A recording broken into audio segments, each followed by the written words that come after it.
What's up guys, this is Massey. Welcome to another video. If this is your first time here and you want to learn how to deal with math and chemistry questions, start now by subscribing this channel and clicking the bell so you don't miss anything.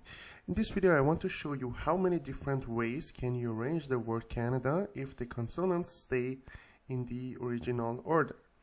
So the first thing I need to do, I need to solve this question without any restriction. So I need to count how many letters I have. So I have 1, 2, 3, 4, 5, 6.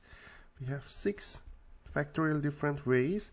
And since one of the letters, which is A, is repeating 3 times, I need to divide it by 3 factorial. So A is only a repeating letter and it repeated 3 times. So that's why I have 3 factorial. So 6 factorial is 6 times 5 times 4 times 3 times 2 times 1 and divided by 3 factorial, which is 3 times 2 times 1. This 3 and this 3 cancel out. It's going to be 6 times 5 times 4, which will be, that's 30, 120.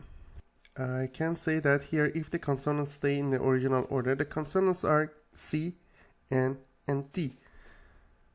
C, N, and D, and we need to consider as a new word which has 3 letters. So we have 3 factorial and none of the letter is repeating, so divided by just 1. So it means that we don't need to divide it by anything.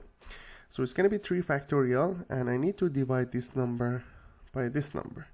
So it's going to be 120 divided by 3 factorial.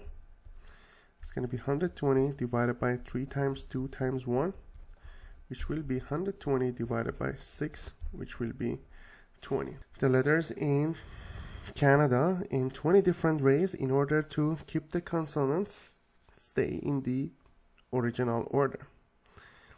So this is the final answer. I hope you enjoyed this video. If you have any questions, just leave me a comment and I get back to you as soon as possible. I will leave some related videos and playlists in the description. In case you need extra help, you just take a look to the description. If you found this video useful, please like it and share it with your friends, and don't forget to subscribe to this channel. Thank you for watching and have a great day.